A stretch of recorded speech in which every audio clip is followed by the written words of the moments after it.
दोस्तों ये है भारत देश का एक मशहूर और ऐतिहासिक शहर अजमेर। लेकिन इसको अजमेर कम और अजमेर शरीफ के नाम से ज़्यादा जाना जाता है। क्यों? क्योंकि यही वो जगह है कि जहाँ पर भारत के सबसे बड़े सूफ़ी बुज़ुर्ग यानी कि हज़रत ख्वाजा मुइनुद्दीन चिश्ती अजमेरी की दरगाह मौजूद है। इस दरगाह का इतिहास 50, 100, 150 या 200 साल नहीं बल्कि लगभग 800 से 900 साल पुराना है। और ख़ास बात ये है कि इस दरगाह से जिस तरह से हमेशा से मुसलमान जुड़े हुए हैं, बेशुमार मुसलमान इससे अकीदत रखते हैं, बिल्कुल वैसे ही हिंदुओं या फिर बाकी धर्मों की भी एक बड़ी आबादी इस दरगाह से जुड़ी हुई है और इससे अपनी आस्था रखती है। और आज भी अगर आप लोग इस शहर के अंदर जाएंगे, इस दरगाह पर जाएंगे, तो देखेंगे कि जितनी तादाद में यहाँ पर मुसलमान होंगे, शायद उतनी ही तादाद में हिंदू या फिर बाकी धर्मों के लोग नजर आएंगे। अजमेर में मौजूद इस दरगाह की अहमियत कितनी है, इस चीज़ का अंदाज़ा बस इसी बात से लगाया जा सकता है कि इतिहास में पाए जाने वाले बड़े बड़े राजाओं, महाराजाओं, बादशाहों और सुल्तानों को तो छोड़ ही दीजिए, आज के दौर में भी भारत के अंदर सरकार चाहे कांग्रेस की हो या बीजेपी की हो, देश के बड़े बड़े मिनिस्टर्स यहाँ पर अपनी चादर वगैरह ज़रूर भेजते हैं। इसी साल ही मतलब 2024 के जनवरी के महीने में मौजूदा प्रधानमंत्री नरेंद्र मोदी ने भी यहाँ पर चढ़ाने के लिए एक चादर पेश की थी। अब अगर कुछ इंटरेस्टिंग हिस्टोरिकल फैक्ट्स पर नजर डालें तो भारत के इतिहास के एक बहुत ताकतवर और मशहूर मुगल बादशाह मतलब के अकबर सम्राट से जुड़ी हुई एक बड़ी ही जबरदस्त चीज मिलती है। किताबों में मिलता है कि जलालुद्दीन मोहम्मद अकबर के जिनका भारत पर राज चला करता था, वैसे तो उनके पास सब कुछ था, लेकिन उनको एक ही चीज का अफसोस रहता था और वो था औलाद न होने का। 2 बेटे हुए भी थे, हसन और हुसैन, लेकिन उनकी एक ही महीने के अंदर मौत हो गई थी। अबुल फजल की मशहूर किताब आईने अकबरी के मुताबिक एक बार अकबर को कहीं से ये खबर मिली कि अजमेर के अंदर एक मशहूर और बड़े सूफी बुजुर्ग यानी कि ख्वाजा मुइनुद्दीन चिश्ती की दरगाह है, वहाँ पर जो भी मन्नत मांगी जाती है वो पूरी हो जाती है। इसीलिए अब अकबर ने भी ये मन्नत मांगी कि अगर उसको एक बेटा पैदा होता है तो वो इस दरगाह पर हाजिरी लगाने आएगा, वो भी पैदल चलकर। दोस्तों ये बेटा पाने की चाहत ही थी कि जिसने अकबर को उस दौर के एक और मशहूर सूफी बुजुर्ग से मिलने के लिए मजबूर किया। ये मशहूर सूफी बुजुर्ग आगरा के शेख सलीम चिश्ती थे, जिनका ताल्लुक भी इसी चिश्ती सिलसिले से था। बादशाह अकबर पहली मुलाकात में ही शेख सलीम चिश्ती से इतना ज्यादा इंस्पायर हो गया कि अब मानो वो बार बार उनसे मिलने के लिए आता रहता था। माना जाता है कि एक बार अकबर ने शेख सलीम चिश्ती से पूछा कि मुझको कितने बेटे होंगे।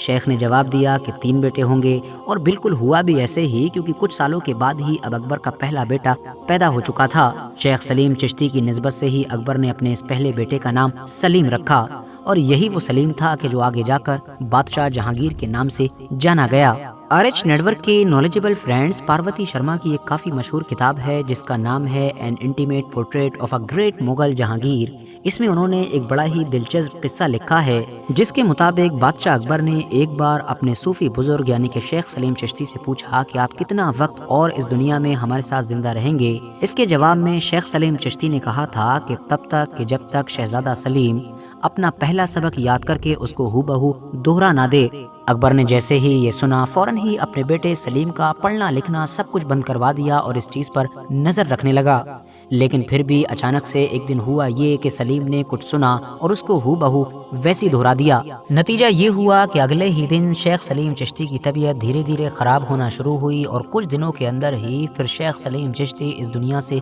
रुखसत हो गए। लेकिन शेख सलीम चिश्ती की वफात के बाद भी अकबर ने चिश्ती सिलसिले का जो मेन सेंटर था, हेडक्वार्टर था, मतलब कि अजमेर शरीफ, वहाँ पर जाना जारी रखा। न सिर्फ जाना जारी रखा बल्कि वहाँ पर अकबर की तरफ से बहुत सारा डोनेशन वगैरह भी दिया जाता था। अब अगर मोटे मोटे तौर पर उन ख्वाजा गरीब नवाज की ज़िंदगी पर नज़र डालें कि जिनकी अजमेर शरीफ में दरगाह है, मतलब कि कब्र है, तो जो हिस्टोरिकल रिकॉर्ड्स मौजूद हैं उनके मुताबिक ख्वाजा मुइनुद्दीन चिश्ती अजमेरी का जन्म, इनकी पैदाइश 1141 ईस्वी के आसपास में ईरान के शहर सीस्तान में हुई थी। बहुत कम उम्र में ही माँ बाप के चले जाने के बाद ये सूफीज़म से इंस्पायर हो चुके थे और बाद में इन्होंने उस बुखारा शहर का सफ़र किया कि जो उस दौर में दुनिया का एक ट्रेड सेंटर माना जाता था और आज के दौर के हिसाब से देखें तो उज़्बेकिस्तान देश के अंदर हुआ करता था। यहाँ पर जाकर ही इनकी मुलाकात चिश्ती सिलसिले के ही एक सूफी बुजुर्ग यानी कि हजरत ख्वाजा उस्मान हारूनी से हुई थी, जो आगे चलकर इनके सबसे बड़े उस्ताद मतलब कि टीचर साबित हुए। इन दोनों ने मिलकर साथ में मक्का और मदीना का सफर भी तय किया था और ऐसे ही सफर के दौरान एक दिन ख्वाब में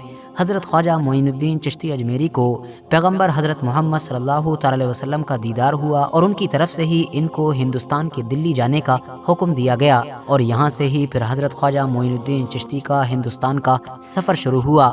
مانا جاتا ہے کہ 12ویں صدی کے آخر میں یہ دلی آ چکے تھے اور اس کے بعد اجمیر پہنچے اور اجمیر میں جا کر ہی ان کو وہ نام ملا کہ جو آج تک سب سے زیادہ مشہور ہے، مطلب کہ غریب نواز، جس کا مطلب ہوتا ہے غریبوں کو نوازنے والا، مطلب کہ غریبوں پر کرپا کرنے والا۔ اتہاسک کتابوں سے صاف پتہ چلتا ہے کہ حضرت خواجہ معین الدین چشتی کا ایسا اثر تھا کہ جو بھی ایک بار ان سے مل لیا کرتا تھا وہ مانو انہی کا ہو جاتا تھا۔ دھیرے دھیرے ان کا انفلوئنس اتنی تیزی کے ساتھ پھیلا کہ دور دور سے لوگ سفر طے کر کے صرف ان کی باتیں سننے کے لیے آیا کرتے تھے۔ اس پرانے دور میں ہی جب ٹیکنالوجی کا تو اتا پتہ بھی نہیں تھا، حضرت خواجہ معین الدین چشتی کا نام ان کی زندگی میں ہی بھارت کے بڑے بڑے شہر جو دور دور موجود تھے سب میں مشہور ہو چکا تھا۔ 1236 کے آس پاس میں جب وہ اس دنیا سے رخصت ہوئے تو اجمیر شہر کے اندر ہی ان کا مقبرہ بنایا گیا اور پھر بعد میں دھیرے دھیرے اسی مقبرے نے ہی اس درگاہ کا روپ لے لیا کہ جو آج کے دور میں ہم لوگوں کو نظر آتی ہے۔ ہسٹوریکل سورسز بتاتے ہیں کہ شروعات میں تو یہ مقبرہ ایک معمولی سا اسٹرکچر تھا، مگر جیسے جیسے دور گزرا اور الگ الگ حکومتیں آئیں اور ان کا ان سے لگاؤ ہوتا رہا، ویسے ویسے انہوں نے اب یہاں پر نیا نیا نرمان کروانا شروع کر دیا، جن میں سے ایک نام مانڈو کے محمود خلجی کا بھی تھا کہ جنہوں نے باقاعدہ یہاں پر ایک مسجد کی بھی تعمیر کروائی تھی۔ بعد میں مغلوں کا دور آیا تو اس کی تو بات ہی مت کیجیے، کیونکہ شروعات میں جو میں نے چند چیزیں آپ کو بتائی تھیں اس سے ہی آپ لوگوں کو اندازہ تو ہو ہی گیا ہوگا کہ مغلوں کا اجمیر شریف سے کتنا گہرا رشتہ تھا۔ ایون بادشاہ شاہجہاں کے جو 2 بچے تھے، مطلب کہ جہاں آرا اور دارا شکو، ان دونوں کی تو پیدائش ہی اجمیر کے اندر ہوئی تھی۔ شاہجہاں کی بڑی بیٹی مطلب کہ جہاں آرا خواجہ معین الدین چشتی کو بہت زیادہ مانا کرتی تھیں اور اسی لیے انہوں نے ان کی ایک بایوگرافی بھی لکھی تھی۔ پرانے دور کے چاہے تغلق سلطنت کے حکمران ہوں، بیچ کے چاہے شیر شاہ سوری ہوں، یا پھر نئے دور کے یہ حیدرآباد کے امیر سے امیر نظام ہوں، ان سبھی کا اجمیر شریف سے بہت گہرا رشتہ رہا۔ نئے دور کی بات کریں تو سن 1911 میں جب انگریزوں کے ایک حکمران مطلب کہ جارج 5 کی تاج پوشی ہوئی دلی میں، تو اس کے بعد جو ان کی رانی تھی مطلب کہ میری، انہوں نے اجمیر کا دورہ کیا اور خاص طور سے وہ اجمیر درگاہ بھی گئی تھیں۔ وہاں پر انہوں نے درگاہ کی ایک ٹنکی کی مرمت کے لیے اس دور میں 1500 کی ایک رقم بھی دی تھی، جس کی وجہ سے آج تک اس ٹنکی یا کہہ سکتے ہیں کہ اس حوض کو وکٹوریا ٹینک کے نام سے جانا جاتا ہے۔ اگر آپ لوگ اجمیر کی اس درگاہ کو وزٹ کریں گے تو آپ دیکھیں گے کہ یہاں پر خواجہ معین الدین چشتی اجمیری کے علاوہ ان کے پریوار کے 8 اور لوگوں کی قبریں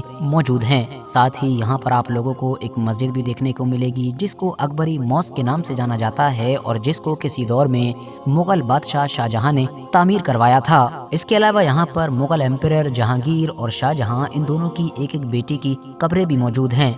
اجمیر کے اندر 3 گیٹ موجود ہیں، جن میں سے ایک کو کہا جاتا ہے نظام گیٹ، جو دراصل حیدرآباد کے مشہور نظام میر عثمان علی نے بنوایا تھا، جبکہ باقی بچے ہوئے 2 گیٹس میں سے ایک کو جنتی دروازہ تو دوسرے کو بلند دروازے کے نام سے جانا جاتا ہے۔ یہاں پر ہر سال ایک بار عرس بھی منایا جاتا ہے اور اگر اسلامک کیلنڈر کے حساب سے دیکھیں تو یہ عرس رجب کے مہینے میں آتا ہے۔ اس عرس میں اجمیر کی اس خاص درگاہ پر حاضری دینے کے لیے لاکھوں لوگ پہنچتے ہیں۔ عرس کے دوران کھانا وغیرہ بنانے کے لیے یہاں پر 2 خاص دیگوں کا استعمال کیا جاتا ہے اور آپ کو جان کر شاید حیرانی ہوگی کہ یہ دیگیں سائز میں تو کافی بڑی ہیں ہی مگر حد سے زیادہ پرانی بھی ہیں، کیونکہ ان میں سے ایک دیگ تو وہ ہے کہ جو کسی دور میں بادشاہ اکبر نے یہاں پر پیش کی تھی، جبکہ دوسری دیگ وہ ہے کہ جو بادشاہ اکبر کے ہی بیٹے مطلب کہ بادشاہ جہانگیر نے پیش کی تھی۔ اس میں سے جو بڑی دیگ ہے مانا جاتا ہے کہ اس میں ایک بار میں 2800 کلو چاول آسانی کے ساتھ بنائے جا سکتے ہیں، جبکہ جو چھوٹی دیگ ہے اس میں بھی لگ بھگ 1100 کے قریب چاول بنائے جاتے ہیں۔